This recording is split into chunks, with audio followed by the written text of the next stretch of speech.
Call to order, Board of Zoning Appeals, regular meeting, April 14th, 2026, Cape Charles Civic Center, 500 Tazewell Avenue. Can I get a roll call, please? Laura Wigand, present. Elise McMath, present. Brian Murray, present. Bill Stram, present. We have a quorum. May we all stand up for a moment of silence, followed by the pledge.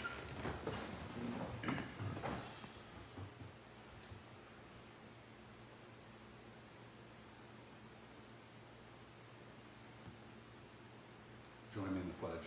I pledge allegiance to the flag of the United States of America and to the republic for which it stands, one nation under God, indivisible, with liberty and justice for all. May be seated.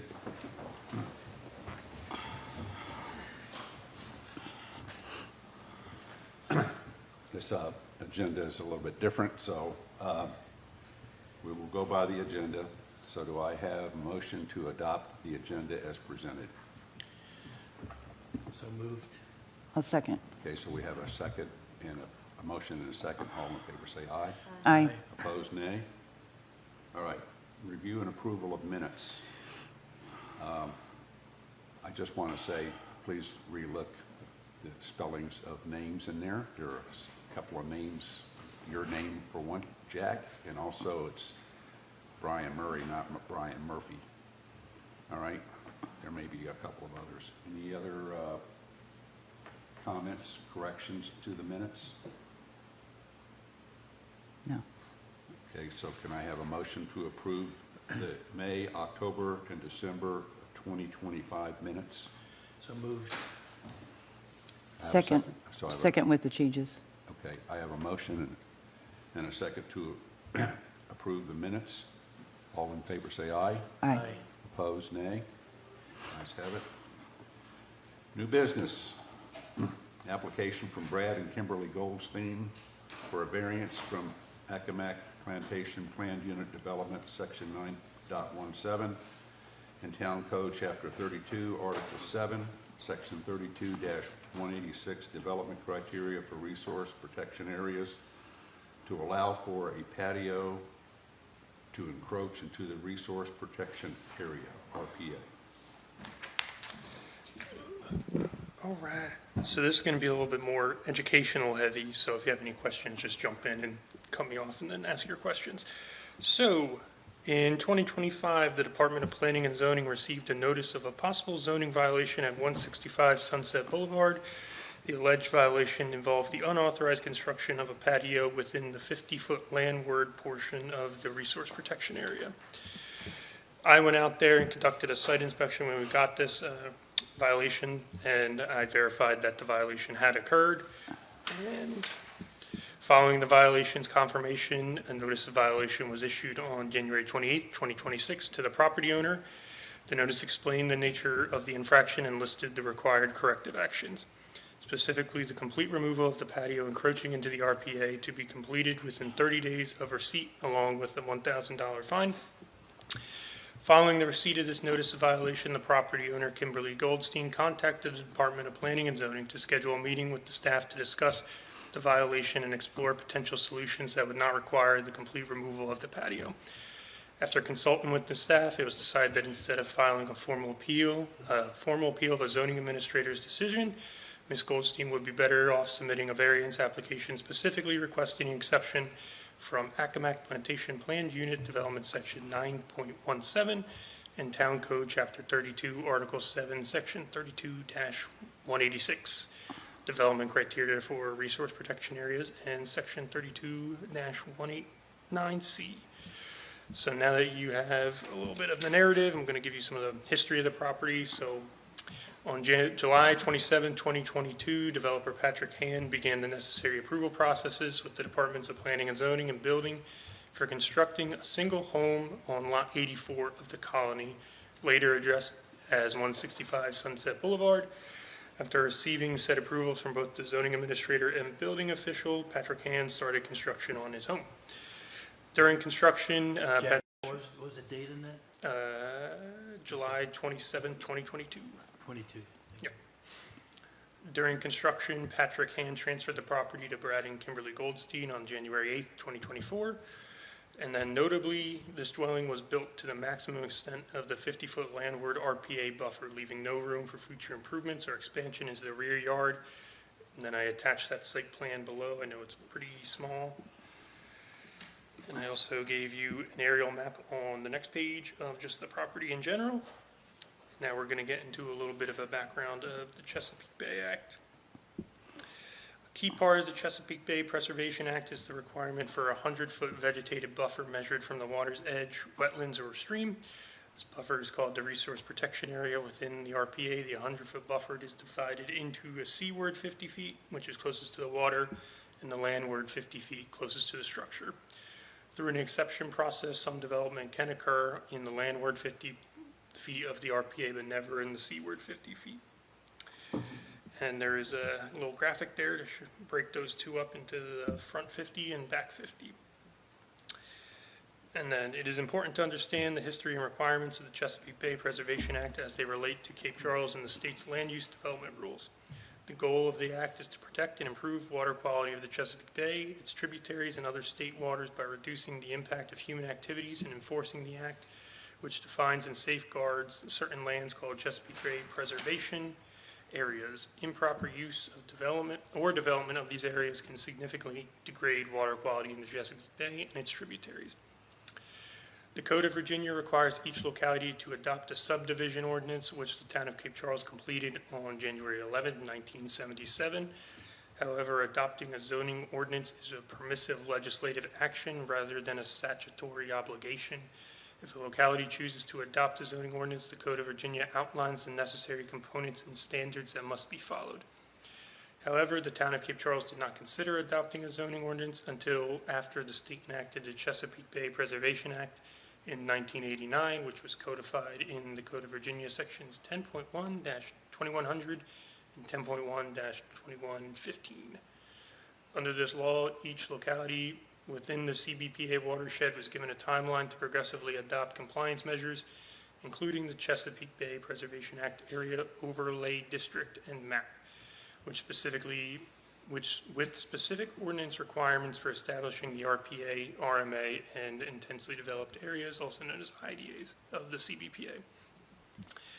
On September 11, 1990, the town of Cape Charles adopted the first required component, an overlay district with a map and a necessary zoning ordinance components describing the CBPA. The town then adopted an erosion and sediment control ordinance on June 11, 1991, and finally a zoning ordinance on July 14, 1992.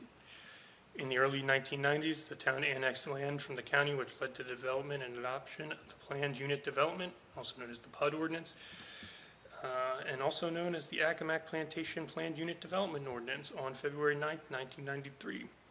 The development of the PUD happened at the same time as the town adopted the CBPA, the ENS ordinance, and the town zoning ordinance. As a result, the PUD initially did not fully meet or align with state requirements of the CBPA and the related provisions of the town zoning ordinance. To fix these issues, the town and Bay Creek engaged in a multi-year process with Virginia Oversight Agency for the CBPA, the Chesapeake Bay Local Assistance Department. Through this cooperative effort, the town made necessary updates to the comprehensive plan and received the first of several recognitions of its progress in meeting CBPA requirements on February 26, 1999. And then we lay out the ordinance requirements for you for the CBPA overlay district, section 32.32-186, development criteria for resource protection areas. And bullet A, development in RPAs may only be allowed if it's water dependent, constitutes redevelopment or development within the IDAs, or constitutes redevelopment. Then I'm going to jump us down to Town Code Chapter 32, Article 7, 32-189, which is performance standards. And then we're also going to be jumping down to page 7, which is the buffer area requirements. To minimize the adverse effects of human activities on other components of resource protection areas, state waters, and aquatic life, a 100-foot buffer area of vegetation that is effective in retarding runoff, preventing erosion, and filtering non-point source pollution from runoff shall be retained if present and established where it does not exist. And C.2, when the application of the buffer areas would result in a loss of buildable area on a lot or parcel recorded before October 1st, 1989, the zoning administrator may allow encroachments into the buffer area in accordance with Section 7.12 Plan of Development Process and the following criteria. Encroachments into the buffer area shall be the minimum necessary to achieve a reasonable buildable area for a principal structure and necessary utilities. Where practicable, a vegetated area that will maximize water quality protection, mitigate the effects of the buffer encroachment, and is equal to the area of encroachment into the buffer area shall be established elsewhere on the lot, and the encroachment may not extend into the 50 feet buffer of the seaward area. And then we also give you the ordinance requirements to be considered with evaluating an exception application under the CBPA, and that is on page 19 with the big green box around it. And then we have 3 discussion points. Does the board feel that allowing the exception for 165 Sunset Boulevard as requested is reasonable? If yes, why? If not, why? Has the applicant demonstrated that the buffer plantings will provide an equivalent or greater level of water quality protection compared to what would have existed had the buffer area remained undisturbed? And are there other mitigation efforts that can be included on this property to increase the impact of runoff reduction impact on the land and into the bay? And then our recommendation, we acknowledge that there was an unauthorized construction of the patio within the 50-foot landward buffer, and this does constitute a violation of the applicable zoning and environmental standards. However, we talked to the owners who were in attendance, and took all the facts into consideration. We did come up with a couple of factors that would warrant the ability for them to keep their patio. And the big one is the house was built right up to the line of the 50-foot landward RPA buffer and basically leaving 0 room for improvement or expansion into the rear yard. And our position was that the owners may have not known this and may have not known the approval process of getting a patio in the rear yard of this area of the colony, which is where their house is located. And then the RPA is determined on a lot-by-lot basis at the time of development. And this development, the development of various homes on the bay-facing side of Sunset Boulevard has spanned 20 years. Therefore, the actual RPA buffer of the 100 feet varies by lot. Some lots having a larger yard that is outside the RPA buffer, where additional house amenities such as a patio can be placed. This particular lot was one of the more recently constructed homes, and the RPA measurements and its placement on the lot reflects the coastal erosion that has occurred in the North Beach area of Bay Creek. And the application of the RPA extends further into the lot. Furthermore, we note that Ms. Goldstein has demonstrated a good faith willingness to cooperate with the Department of Planning and Zoning since receiving a notice of violation, and rather than pursuing a formal appeal, she has proactively engaged with staff to explore different remedies. She has also expressed a genuine commitment to achieve compliance in the manner that upholds the intent and purpose of the CBPA Act. And then she also gave her minor water quality impact assessment, and that identified 400 plantings that they have currently done. And you can see the list of all the different plantings on this in this section. But we are also going to recommend that if there is approval of the patio and they can keep it, we will ask that you guys in your motion require that they install an additional 100 native plantings of their choosing to fully offset the lot's total impervious coverage. And then we have our motion and some attachments. And the applicants are here to answer any questions you may have. Okay, would the applicant like to address the Board of Zoning Appeals? Just first of all, I'd like to thank Katie and Jack for their assistance in helping me understand. Please. This is being. Okay, Facebook great. Live. Oh, I'm State Kim your Goldstein. name and your address, please. Okay, my name is Kim Goldstein. I live at 165 Sunset Boulevard here in Cape Charles. I was the one who put the patio in as a gift for my husband. I did not understand the rules around the patio, so I want to apologize for that. I also want to thank. I want to apologize for putting in the patio. I put it in as a gift for my husband. I want to thank Katie and Jack for their assistance in helping me understand the rules and regulations and to work with me to try and find a plan that satisfies the need. Brad and I do believe in conservative conservation of property. It's a core tenet of how we've raised our children and ourselves, and we believe in trying to protect the erosion of the bay. That's certainly of utmost importance to us. So we appreciate your consideration, and if you have any questions about how we got here or what we did or how we intend to remedy it, we're happy to answer anything that you might have. So the first question is, when you put the patio in, you did not understand what the 100-foot buffer was? No, or I'm the from 50-foot? Chicago. I grew up in Montana. I'm from Chicago. I wasn't familiar with the bay or the rules. I did it even without authorization of my husband. I did it as a gift, and I regret that. And then when you, before you put the patio in, the entire buffer all the way down to the shoreline was void of vegetation? So there's house plantings that the builder put in, right beside it. And then when I started doing research about erosion on the bay, and after some storms, I was walking on the beach and saw what was happening.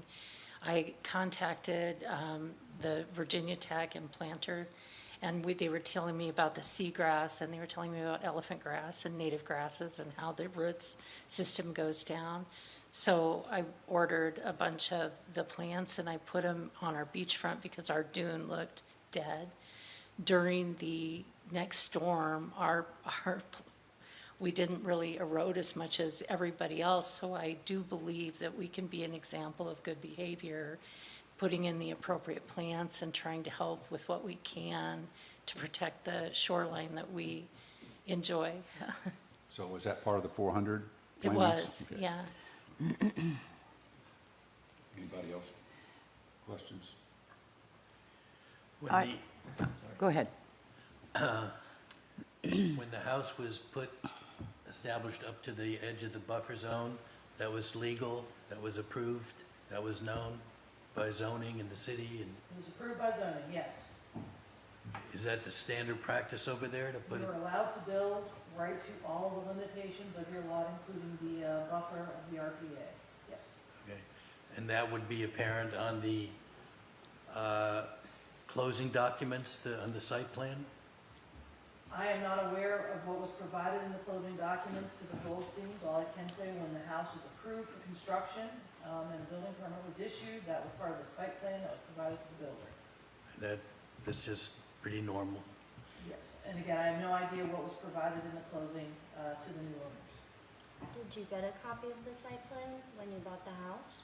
We did get a copy of the site plan when we bought the house. We bought the house mid-construction, so the house was on spec, and we bought the house a few months before it completed. But I'm sure that there was a site plan in the closing documents.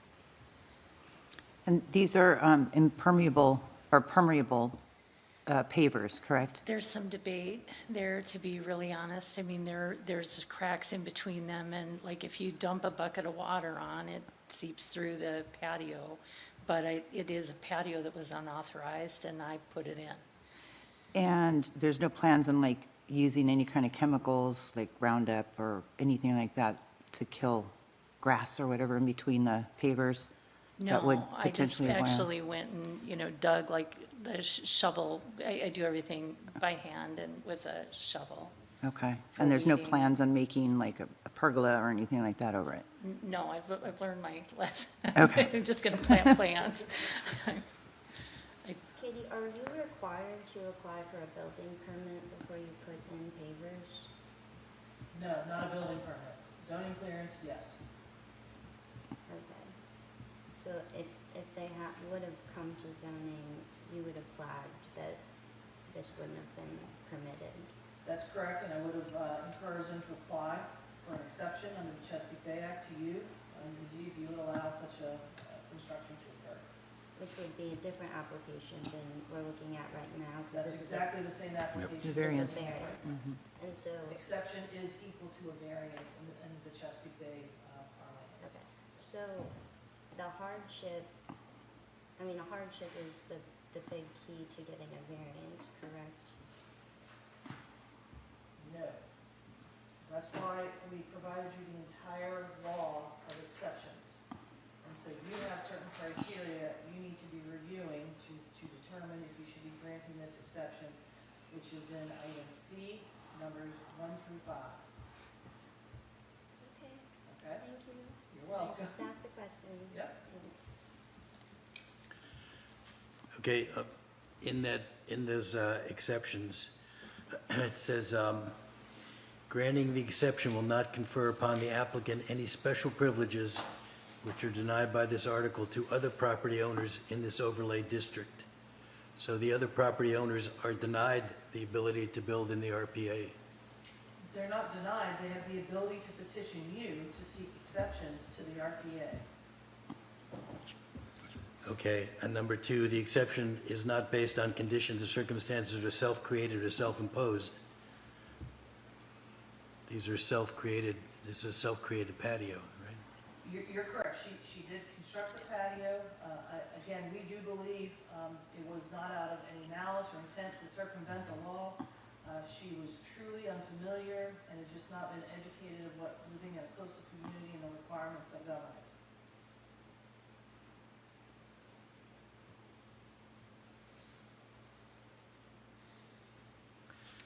And then five, you're imposing, the recommendation is reasonable appropriate conditions are imposed which will prevent exceptions from causing a degradation of the water supply. You've made the planning recommendations. Yes.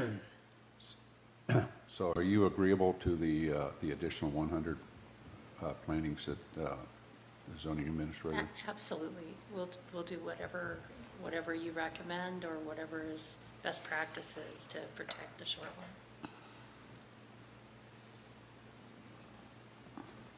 Other questions of the applicant? I don't have any. Thank you. Thank you.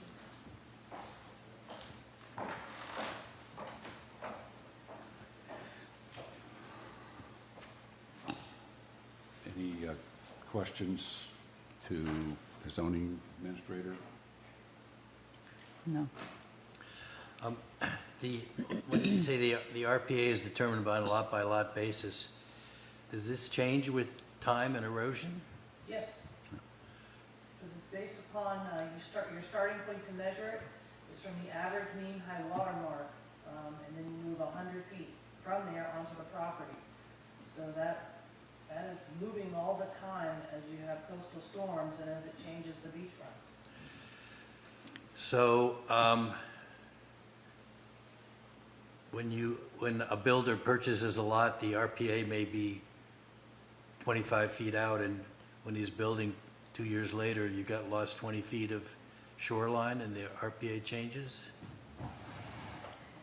Sorry, I have to stand for this one, get the microphone. Sorry. So it actually is not relevant when somebody purchases a lot, it's when they come to build on a lot.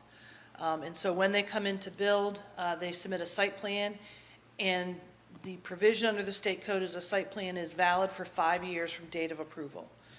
So they can either build immediately, or they can wait the entire 5 years, but once the site plan is approved, that shows the RPA and the maximum buildable features that is going to be constructed on the property, then they have 5 years, regardless of what other coastal conditions may occur on or near the premises. Yes, Okay, thank you. So I have a question now. sure. So what happens over time when the RPA line might be moving with coastal erosion? It's Do they- affixed in time to that lot upon the approval of that building permit and site plan. Okay, so that never changes, so they That wouldn't never have to changes. rip down, if we approve this, they wouldn't have to rip it down later as the, No. okay. Interesting. All right. Further discussion? I think that this is kind of, I feel sorry for the situation. It's such a small amount of pavers. When you look at the picture, It's 150 square feet. yeah, and I think it's an admirable, decision to want to protect one of your most valuable assets by adding native plants that will protect your property from shoreline erosion, and I hope the applicant will, look into the zoning ordinance before future projects, but if the zoning administrator plans to enforce the plantings with the completion of this minor quality water assessment, ultimately, I think it's a benefit for our community to have more shoreline protection. I agree with that. All right. Do I have somebody that wants to put a motion on the table? Do you want some help in putting a motion on the table? I can put a motion on the table. Okay? I would like to put a motion on the table that approves their ability to keep the patio, however, with the condition that they do at least 100 additional plantings and no chemical treatments of any kind. Okay, so we have a motion on the table. Do I have a second? Discussion? Can I No. make that motion? Sure. So you're indicating that you would approve the variance as requested that would retain the patio as Right. planted. Include the plantings outlined in the minor water quality impact assessment report. Right. Plus the additional 100 plantings requested by staff. Right. And you've added one more condition of no chemical treatment of the RPA area. Correct. Thank you. Second that motion. Okay, so we have a motion and a second. Now, further discussion. I think Katie clarified my questions about the various parts of the motion. It's basically the recommendation of the staff, is that correct? Yes. All right, so we have any further discussion? Okay, so I'll ask the question. All in favor, say aye. Aye. Aye. Aye. Opposed? Unanimously approves. Thank you.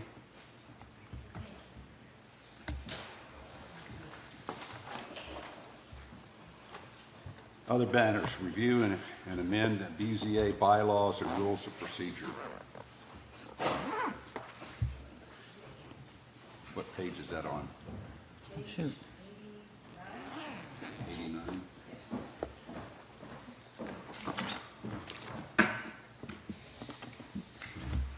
Make sure everybody's ready. Got it?